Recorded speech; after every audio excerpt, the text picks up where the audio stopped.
இருந்து வரணும். ஆனால் இன்றைய சூழல் அது போல இல்லை, மறைக்கப்படுது. நிறைய செய்திகள் நம்மளுடைய வரலாறு மறைக்கப்படுது. எல்லாம் நல்ல வரலாறுகள் மறைக்கப்படுது. அது திருவள்ளுவர் என்னைக்காவது கொண்டு வரட்டும், பெருமாள் வேண்டும். இவ்வுலகை படைத்தல் முதலியை ஒருவனே இப்போ ஒருத்தர் தான் அந்த ஸ்தபதியார் மட்டும்தான் அந்த தேரை செய்தாரான்னா இல்லை, அதில் பல பணியாளர்கள் செய்திருப்பாங்க. ஆனால் எப்படி செய்திருப்பாங்கன்னு பார்த்தீங்கன்னா, அவர் என்ன சொன்னாரோ எந்த வடிவமைப்பில், ஏன்னா இப்போ அவர்கிட்ட செஞ்சுட்டு போய் இப்போ இந்த ஒரு உருவத்தை செய்கிறாங்க, சாமி இது இந்த இடத்துக்கு இது பொருத்தமாகுதா, நீங்கள் நினச்ச மாதிரி இருக்குதா, இல்லை, அப்போ இது வேண்டாம், எடுத்து வச்சுட்டு வேறு செய். அவருக்கு அது திருப்தி ஆகிற வரைக்கும் அந்த பொருளை மாற்றி மாற்றி செய்ய வைப்பார். அதுபோலத்தான் இறைவன் அவர் நினைத்த மாதிரி இந்த உலகத்தை செய்யணும். அது யாருன்னா இவங்க எல்லாரும் தான் சேர்ந்து செய்யணும். அப்போ இவங்க தான் இதை செய்தாங்கன்னா இல்லை, அதை இறைவன் செய்தான். இப்போ அந்த இறைவன் செய்தான். ஆனால் மீதியெல்லாம் அவர் போட்ட திட்டத்தின் பிரகாரம் இவர்கள் செயல்படுத்தினார்கள். சரிங்களா? இவற்றை மறுத்து சங்காரகாரன் ஒருவனே முதல்வன், ஏனையோர் முதல்வர் அல்லர் என்பதா. இப்போ யார் இதுக்கு முதல்வர்? இந்த தேருக்கு யார் ஸ்தபதி? யார்? எல்லாரும் ஸ்தபதியா? சக்கரம் செஞ்சவன், அச்சு செஞ்சவன், பொம்மை செஞ்சவன் எல்லாம் ஸ்தபதியா? இல்லை. இதை எல்லாத்தையும் தன் கட்டுப்பாட்டில் வைத்து ஒரு வேலை செய்தார். இல்லை, அவர் தான் ஸ்தபதி. அதுபோல் இந்த உலகத்தில் காத்தல், படைத்தல், மறைத்தல் ஆகிய ஒடுக்குதல் எல்லா தொழிலும் செய்தாலும் இதெல்லாம் செய்பவன் மகாசங்காரனாகிய சிவம் ஒருவனே. சங்காரமே முதல் என மேற்கோளை அமைக்கின்றார். அடுத்தது ஏது. இதுக்கு ஏது ஒன்று வைக்கிறார். சங்காரகாரன் ஒருவனே முதல்வன் என்பதை நிறுவுவதற்கு கூறும் ஏதுவே நோக்குவதாகும். பிற கடவுளர் முதல்வர் வழியில் நிற்றலுக்கு உரியர். சுட்டறிவனாகிய பிரபஞ்சம். இந்த பிரபஞ்சம் சுட்டறிவாகிய பிரபஞ்சம். இது முன்னாலுமே நாம் அந்த ஏதுவில் பார்த்துருந்தோம். அப்போ உயிர்கள் சுற்றறிவு உடையன. இந்த உயிர்கள் சுற்றறிவு, ஆமாம், சுட்டினா அறிந்தால் தான் அறிஞ்சிக்கும். சுற்றினா வருவது பொருள்களை அறியும் காலத்து ஒரு சேர அறிய மாட்டாது. இப்போ நாம் ஒரு சேர எல்லா பொருளையும் அறிந்து கொள்ள முடியுமானா முடியாது.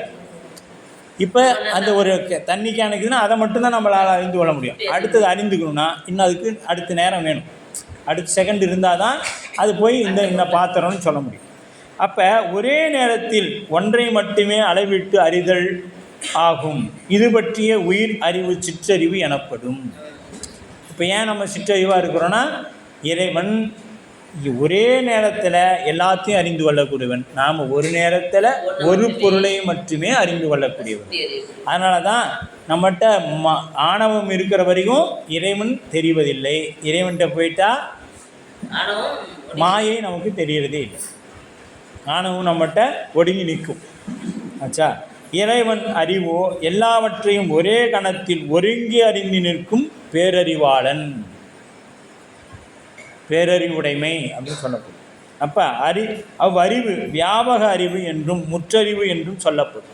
இந்த அறிவுக்கு பேர் விரிந்த அறிவு. வியாபகனா விரிந்து இருத்தல், வியாபக அறிவு, முற்றும் அறிதல்.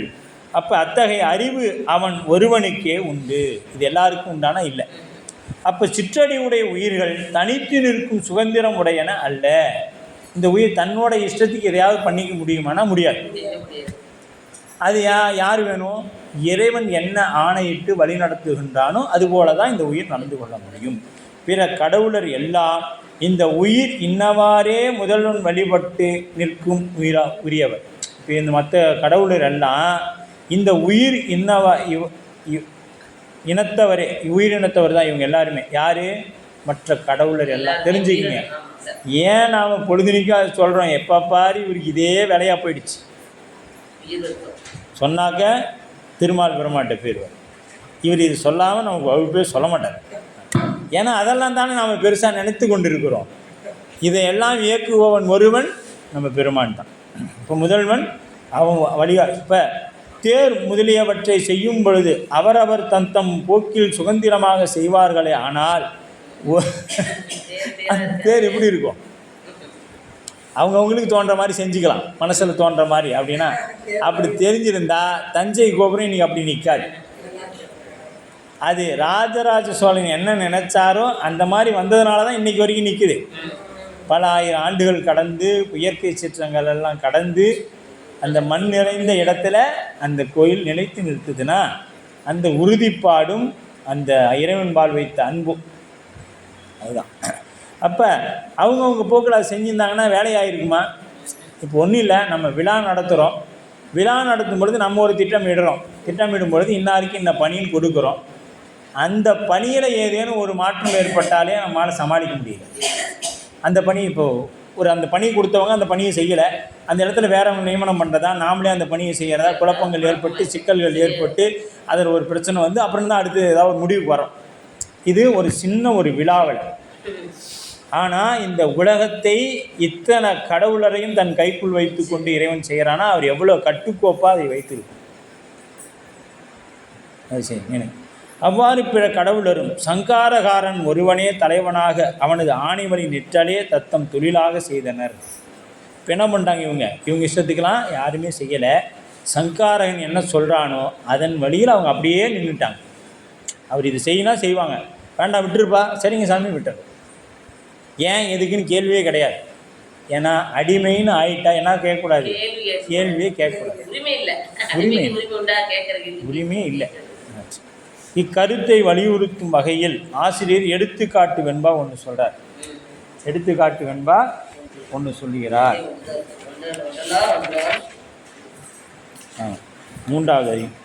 ஒன்றலா ஒன்றல் உளதாகி நின்றவாறு ஒன்றலா ஒன்றில் அவை ஈராதல் ஒன்று அல்லா ஈரே முதல் ஆதலின் ஈறு அலா ஒன்று பல வாரே தொழுது ஆகும் ஆங்கு அப்படின்னு. தொழும்பு ஆகும் அங்கு ஆகும் ஆங்கு.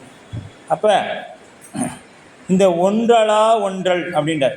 அப்போ உயிர் தொகுதி ஆகும் ஒப்பற்ற ஒரு முதல்வனால் உடம்போடு கூறி தோன்றான். ஒப்பற்ற உயிரோடு கூறி தோன்றாம் எய்தி நிலை பெற்று பின் அங்கொருவனால் இறுதியை எய்தும். இறுதியை செய்யும் ஒருவனாகிய அந்த சங்காரகாரனே முதல் ஆவதான் அன்றி பிறர் முதல் ஆவார். யார் சங்காரத்தை யார் செய்கிறாங்களோ அவனே முதல்வனாக இருப்பானே அன்றி வேறொருவர் முதல்வர் ஆகார் என்பதும் மூன்றாம் அடியில் ஈரே முதல் என்பது வரை உள்ள பகுதிக்கு பொருளாகும். ஈரே முதல் அப்படின்னு அந்த மூன்றாம் அடி வரைக்கும், மூன்றாம் அடியில் இருக்குது இல்லைங்களா, அதில் வந்து ஆமாம் ஈரே முதல் அப்படிங்கிற வரைக்கும் அது. இங்கு ஒரு ஐயப்பாடு நமக்கு வரலாம். உயிர்கள் சுற்றறிவு உடையவனவாய் சுதந்திரமின்றி நிற்றலால் அவை முதற்கடவுள் ஆகமாட்டா என்றது பொருந்தும். ஆயின் கட்டுநிலை நீங்கி முக்தி பெற்ற பொழுது அவை சுற்றறிவு நீக்கி இறைவனைப் போல வியாபக உணர்வை பெற்று நிற்கும். அந்நிலையில் அவை இறைவனோடு ஒப்ப முதல்வனாய் நின்று இறைவன் செய்யும் தொழிலையெல்லாம் செய்யும். இது எப்படி இருப்பதீங்கள, இறைவன் செய்யும் தொழிலையெல்லாம் செய்யும். ஆகவே உலகிற்கு பல முதல்வர்கள் உள்ளனர் என்று கொண்டால் என்ன அப்படின்னு ஒரு கேள்வி வந்துச்சு. இப்போ ஏன்னா முக்தி நிலைக்கு போயிட்டு அது என்ன ஆகுது, இறைவன் மாதிரி அதுவும் எல்லா வேலையும் செய்யும் அப்படின்னு சொல்லிட்டா இந்த இடத்துல தான் மீமாஞ்சர்களுக்கும் நமக்கும் கருத்து வேறுபாடு ஏற்படும். அவ்வாறு தனி முதல்வனைப் போல அறிவில்லாததாகிய உயிர், அறிவில்லாததுன்னு ஏன் சொல்கிறோம், அது பாசங்களால் மறைக்கப்பட்டு நிற்கும், அது சிற்றறிவுடையது. முக்தி பெற்ற அவ்விடத்தில் முதல்வனுக்கு அடிமையாய் நிற்கும் என்பதாகும். உயிர் இறைவனுக்கு அடிமையாய் நிற்றல். உயிர்கள் ஒரு காலத்தில் தோன்றின அல்ல, இறைவன் போலவே அழிவின்றி உள்ளது. என்று நீ அன்று நான், நீ என்னைக்கு இருந்தியோ அன்னையிலிருந்து நானும் இருக்கிறேன். உயிர் உடம்போடு கூடுதல் பிறப்பு என்றும் உடம்பை விட்டு பிரிதல் இறப்பு என்றும் சொல்லப்படும். உயிர் இறப்பு, உடம்போடு கூடுறது பிறப்பு. அழிவு என்பது உடற்பிறவிக்கு அன்றி உயிருக்கு இல்லை. இதை நாம் தெளிவாக புரிஞ்சுக்கணும். அழிவு இன்மை என்ற தன்மையில் உயிர் இறைவனோடு ஒப்பாயினும் பிற தன்மையில் எல்லாம் அது இறைவனுக்கு அடிமையாகவே நிற்கும். எவ்வாறு என்பதை நோக்கலாம். இப்போ இறைவனுக்கும் அழிவு கிடையாது, நமக்கும் அழிவு கிடையாது. அப்போ நாமளும் இறைவனும் ஒன்றா அப்படின்னு நினச்சிக்கு ஒரு கேள்வி எழுப்பணும்னா இல்லை. உயிர் இறைவனைப் போல அறிவு பொருளாயினும் அது தானாக அறியும் திறமை உடையது அன்று. தானாகவே அறியும் அறிவு இருந்தால் இதுக்கு என்ன இல்லை, பிறவி என்கின்ற ஒன்றே இல்லை. இறைவன் அறிவிக்கவே எதையும் அறியும். அவ்வாறு இறைவன் செலுத்தவே அது செயல்படும். எனவே உயிரினது அறிவு செயலும் இறைவனை சார்ந்தே விளங்கும். தானா என்ன பண்ணாது, அது இஷ்டத்துக்கு வேலை செய்யாது என்று தேநீர் நேடு வேலைக்கு பிறகு திருச்சிற்றம்பலம். அதுபோல இருளில் உள்ள கண் இருளை நீக்கிக் கொள்வதற்கு சூரிய ஒளி வேண்டும். பின் பொருளை காண்பதற்கும் சூரிய ஒளியின் உதவி வேண்டும். இப்போ முதல்ல கண்ணுடைய இருள் போகணும்னா நமக்கு என்ன வேணும், ஒளி வேணும். ஒரு பொருளை பார்ப்பதற்கு என்ன வேண்டும், ஒளி வேண்டும். இப்போ நமக்கு கண் வெளிச்சம் வந்துருச்சு, ஆனால் அங்கே இருக்கிற பொருள் தெரியல, அதுக்கு என்ன வேணும், அங்கே ஒரு ஒளி வேணும். இப்போ இதை ரெண்டையும் செய்கிறது எது அப்படின்னா சூரியன். முதல்ல நம்மளுடைய புறையிருளை போக்குகின்ற கதிரவன் போல, பெரிய புராணத்தில் வரும், புறையிருளை போக்குகின்ற கதிரவன் போல நம்முடைய அகையிருளை நீக்கக்கூடியது பெரிய புராணம். அப்போ அதுபோல உயிர் தன்னை பிணித்துள்ள அறியாமை ஆகிய இருளை நீக்கிக் கொள்வதற்கு மட்டுமின்றி இறைவனை கண்டு அனுபவதற்கும் இறைவனது உதவி நமக்கு தேவை. இப்போ இந்த சூரிய ஒளி எப்படி முதல்ல நம்மளுடைய கண் இருக்கக்கூடிய வெளிச்சத்தை காமிக்கிறதுக்கு முதல்ல சூரிய ஒளி தேவை. இன்னொரு பொருளை காண்பதற்கும் நமக்கு சூரியன். இப்போ நம்ம கண்ணில் பட்டு அந்த பொருள் மேலே ஒளி படலை அப்படின்னா நீங்கள் எப்படி அந்த பொருளை காண முடியாது. அப்போ நம்முடைய காட்டும் கண்ணுக்கும் சூரிய ஒளி வேணும். அப்புறம் அந்த பொருளை காட்டுவதற்கும் அந்த பொருள் மீது சூரிய ஒளி படணும். பட்டாதான் நமக்கு என்ன தெரியும், அந்த பொருள் தெரியும். அப்போ காண்பிக்கிறதுக்கு வேணும், காட்டுறதற்கும் வேணும், ரெண்டும் வேணும். அப்போ உயிர் தன்னை பிணிந்துள்ள அறியாமையை நீக்கிக் கொள்வதற்கு இறைவனுடைய உதவி தேவை. இறைவனை காண்பதற்கும் அவனருளாலே அவன் தாள் வணங்கி. இப்போ இரண்டுக்குமே என்ன தேவை, இறைவனுடைய கருணை வேணும். இப்போ அவர் நம்மளோட அறியாமையை நீக்கிட்டார், ரைட் வச்சுக்குவோம், அவரை காமிக்கணும். அப்படின்னா காண முடியுமா, முடியாது. இப்போ சூரியனை மேகம் மறைச்சிருச்சு, மேகமோ இல்லை சூரிய காலையில் உதயமோ ஏற்படும் பொழுது நமக்கு காலையில் கண்ணுக்கு வெளிச்சம் வந்துடுச்சு, ஆனால் அந்த பொருள் மீது படலை. அப்போ அந்த பொருள் நமக்கு தெரியாது. இவ்வாறு பல வகையிலும் உயிர்கள் இறைவனுக்கு அடிமையே நிற்குமே என்பதை உணர்வதற்கு அதனின் ஈரிலா ஒன்று பலவாறு தொழும்பாகும் என்றார். தொழும்பு அப்படின்ன ஒன்று நமக்கு ஒரு எண்ணம் வரும். என்ன தொழும்புன்னா சொல்லுங்க. அடிமை. தொழும்புனா அடிமை.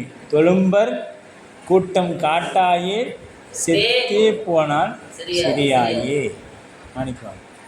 தொழும்பர்னா அடிமை கூட்டம். அடியார் கூட்டத்தை நீ தொழும்பனேன், தொழும் அடியார், அந்த அடிமை பண்புள்ள அடியார்கள். தொழும்பனேன்னா அடிமைன்னு பொருள்.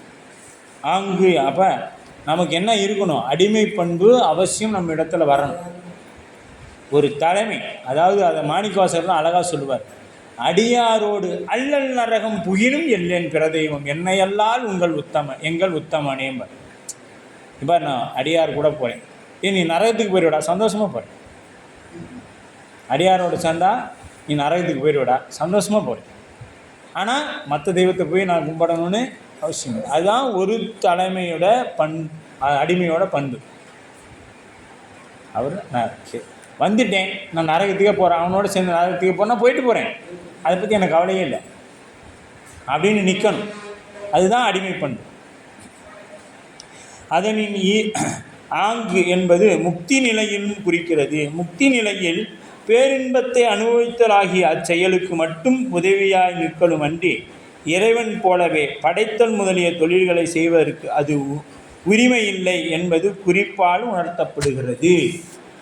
இந்த உயிருக்கு என்ன ஒரு உரிமை உண்டுனா, இன்பத்தை துய்த்து கொண்டே இருக்கலாம், சிவானந்தத்தை துய்த்து கொண்டே இருக்கலாமே ஒழிய, இது இறைவன் போல் 5 தொழில் செய்கிறேன் கிளம்புச்சுன்னா அங்கே வேலையே இல்லை. அது கிளம்பாது. ஏன்னா இப்போ உதாரணத்துக்கு தேன் சாப்பிட்டு கொண்டிருக்கக்கூடிய வண்டு போல அனுபவித்தல் தான். அதுக்கு அது மட்டும்தான் வேலை. இங்கே வந்தால் இன்ப துன்பங்களை அனுபவிக்கும், அங்கே போனால் ஆனந்தத்தை அனுபவிக்கும். எங்கே சிவத்துக்கிட்ட போனால் ஆனந்தத்தை அனுபவிக்கும், இங்கே மாயையில் உலகத்தில் இருக்கிற வரைக்கும் இன்ப துன்பங்களை மாறி மாறி நுகரும். இந்த அனுபவத்தை மட்டும்தான் உயிரால் பெற முடியுமே ஒழிய அது வேறு எந்த தொழிலும் செய்ய இயலாது. இதுவும் தானாக செய்யுமானா நுகருமாறு நுகரே. அந்த நுகர்ச்சியை கூட யார் தரணும்? இறைவன் தரணும். இறைவன் தான் நமக்கு அதை தரணுமே ஒழிய நாமளாக நுகர்ந்து கொள்ளலானாலும் நுகர்ந்து கொள்ள முடியாது. இந்த அளவில் முதல் நூற்பா நிறைவாகுது. அடுத்தது இரண்டாவது நூற்பா.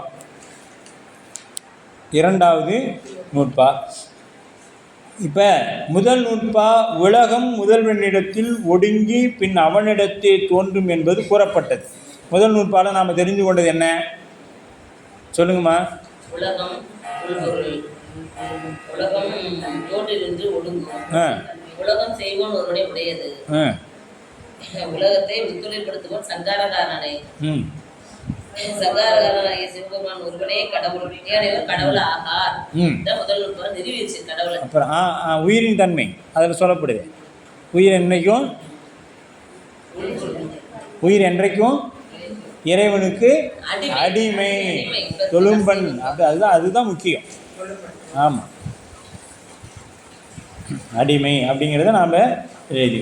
அது தோன்றும் காலத்தில் எவ்வாறு தோன்றும்? முதல்வன் எம்முறையில் செயல்படுத்துவான். அறியும் அவா மாணவனுக்கு எழுவது இயல்பு. இப்போ நீங்கள் சொன்னீங்க, போன நூற்பாவில் என்ன சொன்னீங்கன்னா, முதல்வன் ஒடுங்கிய பின் அவனிடத்தே தோன்றும்னு கூறினீங்களே, அது எப்படி தோன்றும், எந்த காலத்தில் தோன்றும்? இந்த கேள்வி 1. அடுத்தது, முதல்வன் அவனை எம்முறையில் செயல்படுத்துவான். இந்த முதல்வன் எப்படி அந்த உலகத்தை எப்படி விட்ட வழியில் செயல்படுத்துவான்? அதுக்கு அடுத்தது அறியும் இந்த எண்ணம் என்னாகும்? நம்மிடத்தில் மேல் ஓங்கணும், மாணவர்களிடத்தில். எங்கெங்கேயா நீங்கள் சொன்னது எதுவுமே, காலையில் சொன்னது இப்போ எதுவுமே நினைவிலே இல்லை. நாங்கள் எங்கே போய் இதெல்லாம் கேள்வி கேட்குறது அப்படின்னு வந்துடலாம் இல்லையா? அப்போ இப்போ பாருங்கள், இரண்டாவது நூற்பா மூலம். அவையே தானேயாய் இருவினையின் போக்கு வரவு புரிய ஆணையின் நீக்கம் இன்றி நிற்கும் அன்றே. இதுதான் இரண்டாவது நுட்பா. இப்போ இது கருத்துரையின் பொருள். கருத்து என்ன சொல்கிறாங்கன்னா, என் முதலிற்றோயனின் புனர் உற்பவம் வருமாறு உணர்தல் முதலிற்று அப்படின்றார். அப்போ ஒடுங்கி இருந்த உலகத்தை இறைவன் உயிர்களின் பொருட்டு மீள தோற்றுவிக்கலாகிய, எது பொருட்டு தோற்றுவிக்கிறான்? உயிர்கள் பொருட்டு மீள தோற்றுவித்தலாகிய மறுதோற்றம் வரும் முறையை உணர்த்துவது இந்நூலின் கருத்து என ஆசிரியர் கூறுகிறார். இந்த நூலோட கருத்து என்ன அப்படின்னா, இந்த ஆமாம், இந்த பூர்ணதாரண கும்பாபிஷேகம்னு சொல்லுவாங்க, தெரியுங்களா? அந்த கோயிலில் நிறைய மாற்றங்கள் செய்யக்கூடிய குடமுழுக்குக்கு பேர். அதுபோல் இங்கே மீண்டும் என்ன பண்ணுறாரு? மறுதோற்றம். ஏன்னா உலகத்தை மறுதோற்றம் வரமுறையை உணர்வது இந்நூலின் கருத்து. நூற்பாவின் பொருள், இறைவன் உயிர்களோடு கலந்து ஒன்றாய் நிற்றான். பொருள் தன்மையினால் அவன் வேறாகி நிற்கின்றான். அவையும் தானுமாய் உடனாகி நிற்கின்றான். இறைவன் என்ன பண்ணுறான்? ஒன்றாய் உடனாய் வேறாய் நிற்கின்றான் என்பது இந்த நூற்பாவுடைய பொருளாக இருக்கிறது. உயிர்களோடு இயைந்து நின்று இருவினையாகிய நெறிக்கு ஏற்ப அவை இறத்தல் பிறத்தலை புரியும் வண்ணம் செய்விப்பான். இப்போ உயிர்கள் இப்போ உயிர்களாக இயங்கி நின்று அந்த இருவினையின் போக்கும் வரவும், அப்போ நெறியின் ஏற்ப இறத்தல் செய்வான். அது என்ன நேரத்தில் எப்படி இறக்கணும் அப்படி எதை வச்சு இதை தீர்மானிக்கிறான் இறைவன்? வினையை வைத்து தான் தீர்மானிக்கிறான். அப்போ புரியும் வண்ணம் செய்வான். அவ்வாறெல்லாம் அவன் செய்விப்பது தனது சக்தியாலே ஆணை என்றார். ஆணை அப்படின்னா என்ன அர்த்தம்? சக்தி. அதுதான் வேயுறு தோழி பொங்கன் பாரு, ஆணை நமதே. அதில் என்ன சொல்லு? தேனமர் தொல்கள் ஆலைகளை சென்ன துண்ணி வர செம்பன் நிகழ நான்முகன் ஆதியாய பிரமாபுரத்து மறைஞான ஞான முனிவன் தானொரு கோலும் நாளும் அடியாரை வந்து நலியாத வண்ணம் முறை செய் ஆன சொல் மாலை போதும் அடியார்கள் வானில் அரசாழ்வர் ஆணை நமதே. ஆணை அப்படின்ட்டாவே அந்த இடத்துல சக்தி அப்படின்னு போகும். ஆயுரவே அரம்பெர் பேயடையா பிரிவையும் பிள்ளையினோடு உள்ள நினைவு ஆயினவே பரம்பருவர் ஐயுற வேண்டா ஒன்றும் ஏயனத்தோடு மேற்பங்கன் வெண்காட்டு முக்குடனின் தொய்வினையார் அவர் தம்மே தோயவான் தீவினை. அதுலேயும் உண்மையாக நான் சொல்கிறேன்னு சொல்லிடுவார். இதில் சக்தி ஆணை ஆணையா நீக்கமாம் அப்படின்னு சொல்லி நிறைய இடத்துல அது சொல்லியிருப்பார் திருஞான சம்பந்தர். அது வந்து பார்த்திங்கன்னா ஆணை என்பது சக்தி என்பது பொருள்படும். ஆணை என்பது சக்தி என்று பொருள்படும். அது சக்தியிலிருந்து வேறாகாது பிரிப்பின்றி நிற்பான். இப்போ இறைவன் எப்படிப்பட்டவன்? சக்தியும் தானும் வேறு இல்லை என்று ரெண்டும் அப்படியே ஒன்றோட பிரிப்பின்றி இருக்கும். பிரிப்பின்றி சக்தி பின்னமில்லா எங்கள் பிரான் அப்படிங்கிறது திருவருட் பயன். ரெண்டும் வேறு வேறையாக இல்லை, ஒன்றாக தான் இருக்குது அப்படின்னு சொல்லப்படுது. இப்போ இதை பார்த்திங்கன்னா நாம் 3 கூறுகளாக இந்த நூற்பாவை பிரிக்கலாம். முதல் கூறு அப்படின்னு பார்த்தீங்கன்னா முதல்வன் உயிர்களோடு இயைந்து நிற்றல் முதல் கூறு. இரண்டாவது கூறுன்னு பார்த்தீங்களா உயிர்களை வினைக்கு ஏற்றபடி செயல்படுத்துதல். மூன்றாவது கூறு உயிர்கள் இறந்தும் பிறந்தும் வருதல். நான்காவது கூறு உயிர்கள் செயல்படும் தனது சக்தியின்றி இறைவன் வேறாகாது நிற்றல். நான்காவது கூறு. இப்போ முதல் கூறு அப்படின்னு பார்த்தீங்கன்னா இறைவன் ஒடுங்கிய உலகத்தை உயிர்களுக்காக தோற்றுவிக்கின்றான். இந்த ஒடுங்கிய உலகத்தை எதற்காக தோற்றுவிக்கிறான்? உயிர்களுக்காக தோற்றுவிக்கிறான் என்றால் உயிர்களுக்கும் அவனுக்கும் என்ன சம்பந்தம்? இது ஏன் அது செய்யணும்? அது பாட்டு விட்டு அது பாட்டு கேவலத்தை துன்பத்தை அனுபவிச்சுட்டு போகுது. இவருக்கு ஏன் அவளாக்கிறேன்? இங்கே வேற இப்போ கொடுத்ததே கொடுக்குறேன், ஒன்று இன்பத்தையாவது கொடுக்கணும். அதுக்கு பேசாமல் நீங்கள் சொல்கிறீங்களே நான் கேவலத்தை துன்பத்தை அனுபவிக்கிறேன்னு தெரியாமையே கூட அனுபவிச்சுட்டு இருந்திருக்கலாம்ல. ஏன் உனக்கு வேலை இல்லைன்னு கொண்டு வந்து என்னைய பிறவிக்கு போட்டுக்கிட்டு துன்பத்தை படுத்துற அப்படின்னு கேட்குறோம். அதனால தான் கேட்குறேன், ஒடுக்கிய உலகத்தை உயிர்களுக்காக எதுக்கு தோற்றணும்? அந்த உயிர்களுக்கும் அவனுக்கு என்னையா சம்பந்தம்? சும்மா தேவையில்லாமல் கொண்டு வந்து போட்டுட்டு அப்படின்னு. அப்போ இதற்கு விடை கூறுமாறு அவையே தானாய் அவையே தானே ஆய் என்னும் தொடரை அமைக்கின்றார். அவையே தானேயாய் என்பது அந்த ஒரு கூறு. அதை எடுத்துங்க. முதல்வன் உயிர்களோடு இயந்தி நிற்கின்றான். ஏன்னா அந்த உயிரை ஒருத்தன் கெட்டு போய் கிடக்கிறான், அவனை அப்படியே விட்டுறலாமா? விடக்கூடாது. எப்படியாவது என்ன பண்ணணும்? அவனை நல்லா கொண்டு வந்துடணும் அப்படின்னு நினைப்பாங்க. அந்த மாதிரி அங்கே இறைவன் அந்த உயிரின் மீது வைத்த பற்றுன்னு ஆகி போயிடுமா? பற்றுன்னு சொன்னால் அது என்ன? அது சைவ சித்தாந்த கொள்கைக்கு மாறாய். அந்த உயிரின் மீது வைத்த கருணை. நாம் வைத்தா பற்று. பற்று இருந்தால் என்ன ஆப்போம்? எதையா ஒன்று எதிர்பார்ப்போம், அதுக்கு பேர் பற்று. இது எதையும் எதிர்பார்க்காது, அது கருணை. அப்போ அத்துவீதம் அத்வைதம் அப்படின்னு சொல்லப்படும். அத்துவீதம் அப்படின்னா என்ன அர்த்தம்? ஆம், பிரிப்பின்றி இருத்தல். இறைவன் தனது பெரும் நிறைவில் உயிர்களை அடங்கி கொண்டுள்ளான். கடல்வெளி நீர்ப்பரப்பை தன்னுள் அடக்கி கொண்டுள்ளது போல. இதை நாம் எங்கே பார்த்தோம்? கடல்வெளி நீர் பரப்பை தன்னுள் அடக்கி கொண்டது போல.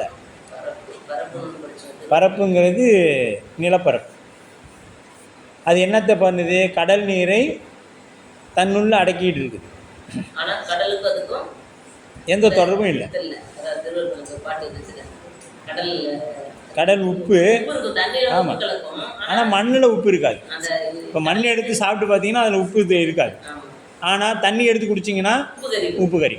அப்போ அந்த கடல் தான் வந்து இறைவன். ஆமாம், அந்த தண்ணி தான் உயிர். உயிர். அந்த மாதிரி தண்ணியில வந்து கலக்கும். ஆனா தண்ணியில் உப்பு கருகும், கடலுக்கு இருக்காது. அப்போ ஏன் ரெண்டும் அங்கேயே தான். இப்போ இந்த தண்ணி இருக்கிற காலத்துலேருந்து அந்த நிலமும் தான் இருக்குது. அந்த தண்ணி இருக்கிற உப்பு நிலத்துக்கு வரலாம்ல. அந்த மண் எடுத்து சாப்பிட்டீங்கன்னா உப்பு கறிக்காது. கறிக்காது. எப்படிங்க? ரொம்ப அதிசயம் இல்லை? ஆமாம், அது போல தான் அத்திவிதம். இறைவனும் அத்துவிதமாக இருந்தாலும் அந்த உயிர் தான் இறைவனானா இல்லை, அந்த உயிர்லேருந்து வேறுபட்டது அப்படிங்கிறது அங்கே சுவாமி நிலைநிறுத்தாங்க. அத்துவீதம் அல்லது அத்வைதம் என்று சொல்ல குறிப்பிடப்படுகிறது. தன்னுள் அடங்கி நிற்கும் உயிரோடு அவன் உடன் கலந்து பிரிப்பின்றி நிற்கிறான். அப்படின்னா உயிர் அனுபவிக்கக்கூடிய இன்ப துன்பத்தை அவன் நுகருகிறானா? அவன் அனுபவிக்கிறானா? இல்லை. அதுதான் அந்த இடத்துல அந்த கடல் நீரும் உப்பும் போல, கடல் பரப்பும் மண்ணும் போல அப்படிங்கிறத நாம் நினைவுபடுத்திக்கணும். நம்ம அனுபவிக்கிறது தண்ணி, இது உப்பு, கசக்கத்தான் செய்யும். ஆனால் இந்த உப்பு மண்ணை தாக்குமானா தாக்காது, தாங்கி கொண்டு இருக்கக்கூடியது. அப்போ இந்த கடலை தாங்கி கொண்டு இருக்கிறது யாருங்க? அப்போ நம்மை தாங்கி கொண்டு இருக்கிற இந்த உயிரை தாங்கி, இந்த உயிருக்கு உயிராக இருக்கிறது யார்? இறைவன். அப்போ இந்த உடம்பு வலி அனுபவிக்குது, அந்த உடம்புக்குள்ளே இருக்கிற இறைவனுக்கு அந்த வலி இருக்குமானா இருக்காது. அது ஏன் இருக்காது அப்படிங்கிறது தான் கடல் நீர் உப்பு அந்த பரப்பு போல அப்படிங்கிறது நமக்கு திருவருட்பயனில் சொல்லப்பட்டுச்சு. சரிங்களா? இதெல்லாம் நம்ம வச்சுக்கணும். ஏன்னா நாம் இப்போ உயிரில் உடம்புல உயிர் இருக்குது, அதுக்கு வலிக்கிற மாதிரி உயிருக்கு உயிராக இருக்கிற இறைவனுக்கு வலிக்கும்னு வந்துட்டீங்கன்னா சித்தாந்த கொள்கைக்கு தப்பானது. அவன் ஏன்னா இன்ப துன்பங்களுக்கு உட்பட்டவனும் ஆயிடுறான். அப்போ எப்படி அவன் இறைவன் ஆக முடியும்? இந்த கேள்வியெல்லாம் கேட்குறாரு. மெய்கண்டாரே கேட்டு அதுக்கு விடையும் சொல்லிட்டு வர்றாரு. ஏன்னா நாமளாம் கேட்க மாட்டோம்னு அவருக்கு தெரிஞ்சுக்கணும். பாடம் சொல்கிறவங்களும் தூங்கிடுவாங்க, கேட்குறவங்களும் தூங்கிடுவாங்க. அதனால் என்ன பண்ணலான்னா, அது ஐயா சொன்னார் முதல் காலையில், ஐயா மாத்திரை 500 பவர் போட்டால் கூட இப்படி தூக்கம் வர மாட்டேதுங்க. அங்கேருந்து நீங்கள் வந்த வரைக்கும் நல்லா சுறுசுறுப்பாக வரேன், வந்து உக்காந்த உடனே எனக்கு நல்ல தூக்கம் வந்துடும் அப்படின்னாரு. சாப்பிடக்குள்ள ஐயா சொன்னாங்க 500 பவர் போடுறீங்க, தூக்கம் வரவே மாட்டேங்குது அப்படி. அங்கே வந்து இங்கே வந்து உக்காந்த உடனே எனக்கு தூக்கம் வந்துருச்சுங்க அப்படின்னு சொன்னேன்.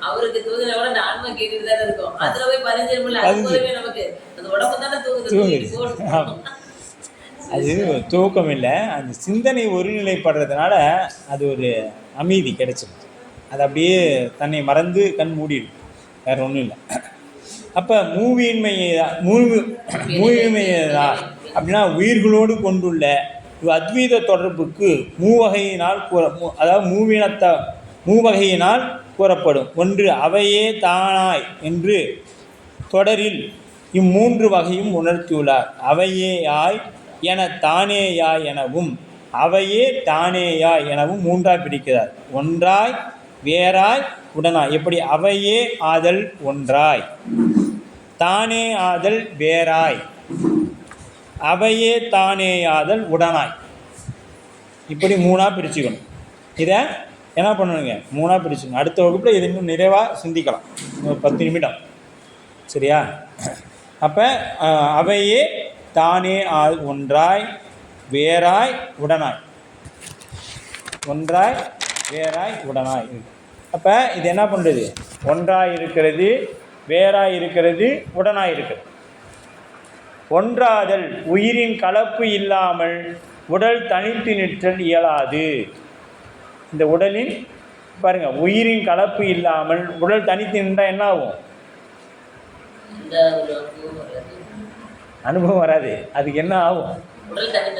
ஆமாம், ஒன்றாதல். ஆமாம், அதாவது உயிரின் கலப்பு இல்லாமல் உடல் தனித்து நின்றால் அது என்ன? சடப்பொருள், சடம், சடலம். அதுக்கு ஆமாம், சடலம் ஆமாம், சடலம். இன்ன பேர்லாம் சொல்ல மாட்டாங்க. ஒரு 10க்கு முன்னாடி பட்டம்லாம் போட்டு இன்னார எத்தனை மணிக்கெல்லாம் எடுக்கிறாங்கலாம் கேட்க மாட்டாங்க. அது என்ன எடுக்குது ஆமாம். எத்தனை மணிக்குப்பா? ஆச்சா ஒரு 10-11 மணி. சரி, நான் ஒரு ஃபோன் பண்ணிட்டு நான் வந்துடுறேன் 10:30க்கெல்லாம். அவ்வளோதான். 10:30க்கு போனேன். எடுக்கும்போது சொல்லு. ஆமாம், எடுக்கும்போது சொல்லு. அவர் எடுக்க அவர்கள் வார்த்தையில அது எப்படியோ முடிஞ்சது முடிஞ்சது அது அதுவும் என்னைக்கு அவரும் அதாயிடுவாரு. ஆமாம். அதாவது உயிர் இருக்கும் பொழுது அவன் அவள், அந்த பேரு அவன் அவன் உயிர் போன பின்னாடி அது. அது சடப்புறது அங்க நிறுவனம் ஆமாம், அது நல்ல தெளிவாக இருக்கிறாங்க நம்ம ஆளுங்க. ஆனால் அது நடைமுறை கொண்டு வர முடியாது. ஏற்றுக்க முடியாது. அப்படி இல்லை கொண்டு வர முடியாது. அப்போ அதுபோல இறைவனது கலப்பு இல்லாமல் எவ்வகையும் பொருள்களும் இருப்பு என்பது இல்லை. அவ்வளவு பொருள்களாக அவ்வளவு தன்மையோடு இருப்பது இறைவனது கலப்பினமாம். இறைவன் அதுவாக நிற்கின்றான். ஒன்றாய் பலவாய் நின்ற சோதி பிளம்பதோர் மேனியாகி கருணைகூர் முகங்களாரும் கரங்கள் 12 கொண்டு ஆங்கு ஒரு திருமுருகன் வந்து உதித்தனன் உலகு உய்ய. ஆமாம், உதித்தனன் அப்படின்னா புதுசாலாம் வரல. இப்போ சூரியன் உதிக்குது அப்படின்னு சொன்னோம்னா சூரியன் இருந்து மறைந்திருந்து இப்போ வெளிப்பட்டு நிற்குதுங்கிறது தான் இதனுடைய. சூரியன் புதுசாக அந்த இடத்துல வரல. அதனால் முருகன்கிற ஒருவர் புதுசாலாம் வரல, இருந்தவர் வெளிப்பட்டு தோன்றுகின்றார் அப்படிங்கிறது தான் அதில் கருத்து. அங்கு ஒரு திருமுருகன் வந்து உதித்தனன். எதுக்கு? உலகமெல்லாம் உய்யும் பொருட்டாக. அப்போ அதுபோல் இறைவன் கலப்பு இல்லாமல் எந்த பொருளுமே இந்த உலகத்தில் இல்லைங்க. ஏன்னா கல்லினுள் இருக்கும் தேரை அதுக்கே அருள் செய்யக்கூடியவன் நம்ம இறைவன். இந்த கல்லுக்குள்ளே அது எப்படிங்க கல்லில் போய் தேரைக்கு சாமி அருள் செய்வான்னு அதில் ஒரு வகையான சின்ன ஓட்டையாக இருக்குது. அந்த ஓட்டை வழியாக அந்த தேரைக்கு அந்த கல்லுக்கு நீங்கள் சிற்பம் செய்யக்குள்ளலாம் கேள்விப்பட்டிருப்பீங்க. இந்த கல் பேசும், இந்த கல் பேசாது, இது ஆண்கல் பெண்கள் அழிக்கல்லுன்னு சொல்லுவாங்க. அது அந்த கல் வேலைப்பாடு செய்கிறவங்களுக்கு தெரியும். இது ஆண்கல் பெண்கள் அழிக்கல். ஆண் சம்பந்தமான தெய்வம் செய்யும் பொழுதெல்லாம் ஆண் கல்லையும், பெண் சம்பந்தமான தெய்வங்கள் செய்யும் பொழுதெல்லாம் பெண் கல்லையும் செய்வாங்க. இந்த அழிக்கல் என்பது மற்ற சிற்று வேலைகளுக்கெல்லாம் வச்சுக்குவாங்க, படிகள் இந்த மூல வேலைக்கெல்லாம் வச்சுக்குவாங்க அப்படின்னு சொல்லப்படும். இந்த மாதிரியெல்லாம் இருக்குது. அப்போ கல்லுக்கு உயிர் இருக்குதானா? இல்லை. ஆனால் அந்த கல்லுலையும் பாகுபடுத்தி பார்க்கக்கூடிய இது உண்டு ஸ்தபதியார்த்தத்தை. அது இன்னும் கொஞ்சம் விரித்தா அது நம்ம.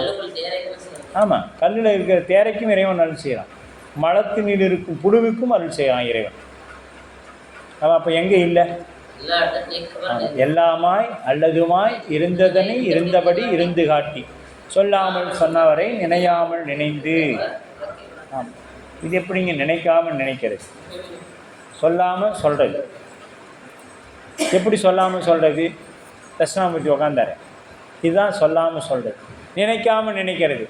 நாம் இறைவனை நினைக்கிறோங்கிற நினைப்பு நம்ம இடத்துல இருக்குது. நான் இறைவனுக்கு வந்து உக்காந்தனா 2 மணி நேரம் பூசை பண்ணுவேன். அப்போ என்ன நினச்சிருக்கிறீங்க? நீங்கள் உட்காரக்குள்ளே டைம் பார்க்குற, இடையில 2 டைம் டைம் பார்க்குற, மறுபடியும் எந்திரிக்குள்ளே டைம் பார்க்குற, பார்க்கல. அப்போ எங்கே போய் நினைக்காமல் நினைக்கிறது இல்லையா? அப்போ நினைக்காமல் நினைக்கிறனா நம்ம எப்போ உட்காந்து, சில பேர் சொல்லுவோம் எத்தனை மணிக்கு படுத்தேனே தெரியல, அப்படி ஒரு தூக்கம். கேள்விப்பட்டிருப்பீங்க, எத்தனை மணிக்கு படுத்தம்பா அதுதான் தெரியும். ஆனால் அவ்வளோ ஒரு தூக்கம். 2 நாள் தூங்கினா கூட அப்படி தூக்கம் இருக்காது. அப்படி ஒரு தூக்கம். எந்த கனவு இடைஞ்சிருப்போம், பக்கத்தில் பாம்பு அடித்தாலே தெரியாது. அந்த மாதிரி தூக்கம். அந்த மாதிரி தூக்கம் வந்துச்சுன்னா எப்படி இருக்கும்? அந்த மாதிரி தான் இருக்கணும். இறைவனோட வழிபாட்டில் அந்த மாதிரி இருக்கும். வேணா வேறு எப்படி எனக்கு அடியனுக்கு உதாரணம் சொன்ன தெரியும். அந்த மாதிரி எப்போ எதையுமே சிந்திக்கக்கூடாது. நாம் வழிபாட்டில் உட்காந்தா நமக்கு எல்லாமே தெரியும். இந்த உலகமே அங்கே தான் வருது. நேற்று என்ன செஞ்சோம், நாளைக்கு என்ன செய்ய போகிறோம், இப்போ என்ன செய்ய போகிறோம், அடுத்த 1 மணி நேரத்தில் நாம் என்ன செய்ய இருக்கிறோம் அப்படிங்கிறது எல்லாமே அங்கே போட்டு ஒரு திட்டமிடல் செய்கிறோம். சாமியை பூசை பண்ணாமல் திட்டமிடல் செய்து கொண்டே இருக்கிறோம். அப்படி தான் இருக்குது. அப்போ இருப்பது இறைவன், இறைவனுக்கு கலப்பு இல்லாமல் இந்த உலகத்தில் எந்த பொருளும் இல்லை. வேறாதல் அப்படிங்கிறார். கண்ணொளியோடு கலந்து நிற்கும் சூரியன் போல கண்ணொளி தானே உருவத்தை காண மாட்டாது. இந்த கண் இருக்குதுன்னா தானாக போய் உருவத்தை காணுமானா காணாது. அதே சூரிய ஒளி கண்ணொளியோடு கலந்து நின்று காட்டுகின்ற பொழுது அந்த கண்ணொளி காண வல்லதே எனவும். அப்போ தான் இந்த கண்ணு போய் காணுமே ஒளிய. மீதி கண் இருந்தாலும் காணக்கூடிய பொருள் இருந்தாலும் இந்த கண்ணு ஒளி இல்லைன்னா தானா சென்று காண மாட்டாது. அப்போ அதுபோல அவ்விரு ஒளிகளும் இடையற்று நிற்கின்றது என்பது புலனாகும். சூரிய ஒளி கண்ணொளியில் ஒன்றாய் கலந்து நிற்றலும் கண்ணொளி பொருளை காண்பதாக சூரிய ஒளி கண்ணிற்கு பொருளை காட்டுதல் நிற்கும் தன்மையால் வேறுபட்டு நிற்கும். இப்போ இது அது சூரியன் அதோடு இருக்குதானா? இல்லை, அதிலிருந்து வேறுபட்டும் நிற்கிறது. அப்போது ஒன்றாகவும் இருக்குது, வேறாகவும் இருக்குது. கண்ணொடியோடு கடந்து நிற்கும் சூரிய ஒளி போல உயிர் ஒரு பொருளை அறியும் இடத்து உயிரோடு இறைவன் இடைந்தே நிற்பான். இறைவன் உயிரும் பிரிதறிய வாராது இயைந்து நிற்கும் அந்நிலையில் உயிர் பொருளை அறிவாக இறைவன் உயிருக்கு அனுபவமாய் நிற்கும் தன்மையால் வேறுபட்டு நிற்கின்றான். இப்போ இந்த உயிர் அனுபவிக்கும் பொழுது என்ன பண்ணுறான்? வேறாக நிற்கின்றான். என்றும் சித்தாகிய உயிரின் அறிவை விளக்குதற்கு சடமாகிய பிற பொருள்களை இயக்குதற்கும் இறைவன் வேறாக நிற்கின்றான். இது இன்றியமையாதது ஆகின்றது. இது என்னையாவது இன்றியமையாதது ஆகின்றது. அது வரைக்கும் என்ன பண்ணுறாரு? ஒன்றாய் வேறாக இருக்கிறாரு. அனுபவத்துக்கு வரும் பொழுது வேறாக போயிடுறாரு இல்லையா? அப்புறம் உடனாயும் வந்துடுறாரு. அப்படி இந்த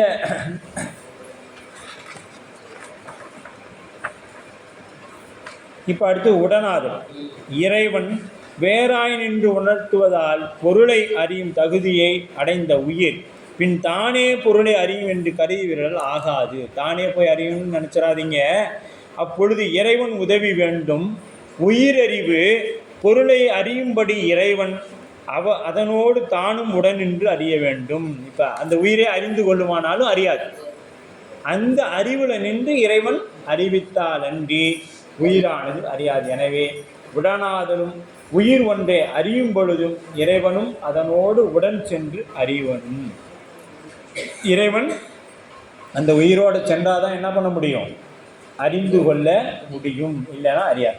இதனை விளக்கிக் கொள்வதற்கு ஏற்ப உவமை கண்ணொளியோடு கலந்து நிற்கும் உயிர் போல. இந்த கண்ணொளியோடு கலந்து நிற்கக்கூடிய உயிர். இப்போ கண் இருக்குது, சூரியன் இருக்குது. உயிர் இல்லைன்னா என்ன ஆகாது? அனுபவம் ஏற்படாது. கண்ணொளி பொருளை காண்பதற்கு உயிரறிவு உடன் நின்று காணுதல் வேண்டும். அப்போ இதனை நாம் அனுபவத்தில் வைத்து உணரலாம். சில நேரங்களில் நாம் வேறு நிலையில் அழுந்திருக்கும் பொழுது நமது கண் விழித்திருப்பினும் எதிரில் வரும் நண்பர் காண மாட்டார். இப்போ நாம் என்ன பண்ணுறோன்னா, நம்ம சிந்தனை வேறு பக்கம் இருக்குது. நம்ம கண் நல்லா விழித்து தான் இருக்கிறோம். கண் விழித்து நல்லா தான் இப்படி உட்காந்துக்கிட்டே இருக்கிறோம். அவர் இப்படி வராரு, இந்த பக்கம் போகிறார். நாமளும் அவரை பார்க்குறோம், ஆனால் அவர் இடத்துல பேசலாம். ஏன்னா பேசக்கூடிய நிலையே என்ன தரல, இறைவன் நமக்கு அந்த இடத்துல கொடுக்கல. கண்ணுக்கு மட்டும்தான் செயல்பாட்டை கொடுத்துக்கிறோம். ஆமாம், புலனுக்கு வரல. அப்புறம் அவர் போன ஒரு அரை மணி நேரம் கழித்து இந்த பக்கம் போனாரே, நம்ம பேசாமல் விட்டுட்டோமே, அவர் நம்மளை பற்றி என்ன நினைப்பார் அப்படின்னு அப்புறமேட்டு தான் அந்த சிந்தனை நமக்கு வரும். ஒன்றும் இல்லை, நம்ம இப்போ அடியார்களே போகிறோம், ரோட்டில் போகிறோம், சிவாய் நம்ம சொல்கிறோம், அவர் சொல்லலை, அவர் பாட்டு போயிட்டு இருக்கிறாரு. அப்படின்னா என்ன அர்த்தம்? அவரோட சிந்தனை இங்கே இல்லை. கண்ணுக்கு மட்டும்தான் அவர் நம்மளை பார்க்குற மாதிரி பார்ப்பார். ஆனால் நம்மளுடைய உருவம் அந்த கண்ணு வழியாக அங்கே பதியலை, அனுபவத்துக்கு போகலை. எதிரில் வரும் நண்பரை காண மாட்டாது. அதனால் அவரை பார்க்காமலே சொல்வோம். அவ்வேளையில் உயிரறிவு கண்ணோடு பொருந்தி உடனின்று காணுதல். நாம் கண்கள் காண மாட்டாதவனாய் என்பது தெரிவு. அதுபோல இறைவன் உடலில் இருந்து அறிவிக்கவில்லை என்றால் உயிர் அறிய மாட்டா. அப்போ அந்த உயிர் என்ன ஆயிடுச்சுன்னா கண்ணில் இல்லை, வேறு பக்கம் எங்கேயோ இருக்குது. ஆனால் அந்த கண் என்ன பண்ணுது? அவங்கள பார்க்குது. இந்த அறிவு எங்கே இருக்குது? காதுலையோ வேறு எங்கேயோ ஒரு பக்கம் வேறு ஏதாவது பாட்டு கேட்டுட்டு இருந்தால் தன்னை மறந்த நிலை சொல்கிறோம்ல. தன்னை மறந்த நிலையில் இருக்கும் பொழுது கண் விழித்து கொண்டிருந்தாலும் சில நேரம் காது நல்லா தான் கேட்கும். எத்தனை முறை கூப்பிட்டாலும் அவங்களுக்கு காது கேட்காது. ஏன்னா உயிரறிவு எங்கே இருக்கும்? கண்ணில் இருந்து செயல்பட்டு ஏதே ஒரு பொருளை நோக்கி கொண்டிருக்கும். அப்போ நீங்கள் அவனை என்ன தான் கூப்பிட்டாலும் காதில் இல்லை. அப்போ இந்த அறிவு என்னன்னா எங்கே இருக்குதோ அது ஒன்றை தான் செயல்படுத்தும். கண்ணில் இருந்தால் கண்ணை செயல்படுத்தும், காதில் இருந்தால் காது செயல்படுத்தும். ஒரு இடத்துல தான் செயல்படும், எல்லா இடத்துலையும் இருக்கு. அப்படி செயல்பட்டுச்சுன்னா அது முற்றறிவாயிடும். அப்போ எனவே உயிர் பொருளை அறிவித்து அனுபவிற்கு இறைவன் உடனாய் நின்று அறிவித்தாலன்றி இது நடக்காது. இந்த இங்கனம் ஒன்றாய் நிற்றல், வேறாய் நிற்றல், உடனாய் நிற்றல் என்று மூன்று தன்மையும் ஒருங்கே விளங்க நிற்கும் நிலையே அத்துவீதம் எனப்படும். ஒன்றாய் உடனாய் வேறாய் இருத்த நிலைக்கு எனவிட அத்துவீத கலப்பு. இந்த நிலையை நம் ஆசிரியர் முன் பாடலில் ஞானசம்பந்த பெருமான் விளக்கி உணர்த்திய அத்திருப்பாடல் ஒன்று சொல்கிறார். ஈராய் முதல் ஒன்றாய் இரு பெண் நான்குணம் மூன்றாய் மாமரைகள் நான்காய் வரு பூதம் ஐந்தாய் ஆறாய் சுவை ஏழாய் ஒடு சுவை ஏழோடு ஓசையோடு எட்டு திசை தானாய் வேறாய் உடனாய் இடம் வீடி மிளலையே என்பது திருஞான சம்பந்த பெருந்தகையோட பாட்டு. அவையே தானாய் என்பது அத்துவீத இயல்பை குறிக்கும். ஆசிரியர் இங்கு மேற்கோடும் ஏதுவும் காட்டி இப்பொருளை உள்ளவாறு உணர்த்துகின்றார் என்ற அளவிலே இன்றைய வகுப்பானது நிறைவு பெறுகிறது. என மாணவர்கள் 1ஆம் நூற்பாவை பற்றி சிலதெல்லாம் இப்போ சொல்லணும்.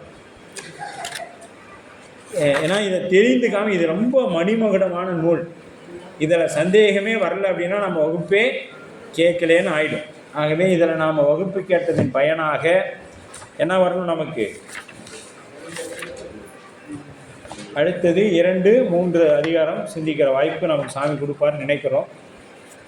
அதனால் இந்த 1ஆம் நூற்பாவில் சொல்லுங்கள் என்ன அப்படின்னு சொல்லிட்டு ஆளுக்கு ஒன்று டீச்சர் சொல்லுங்க டீச்சர். இல்லை மொத்த கருத்து அப்படியே ஒரு கருத்தாக சொல்லுங்கள். ஆமாம், முதல் நூற்பாவோட கருத்தை பதிவு பண்ணுங்க.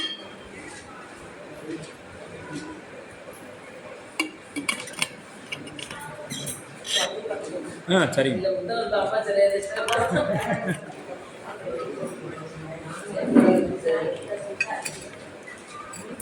இறைவன் உண்டு என்பதை நிரூபிக்கிறதா எந்த நுட்பா? பதி உண்மைதான் ஃபர்ஸ்ட் நிரூபிக்குது.